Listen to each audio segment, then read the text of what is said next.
पूर्वीच्या काळी रोज म्हटलं तरी जेवणामध्ये या गोष्टीचा समावेश असायचा.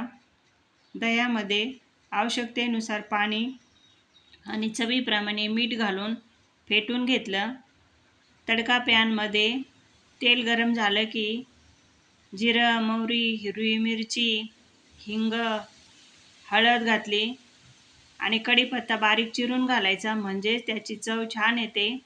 कोथिंबीर घालून तडका छान असा जिरे मोहरी तेल लालसर होईपर्यंत परतल्यानंतर ताकामध्ये तडका घालायचा आहे.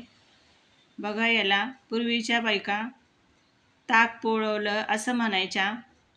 तर हे खूप छान लागतं. चपातीसोबत, भाकरीसोबत चुरून अगदी भारी लागतं.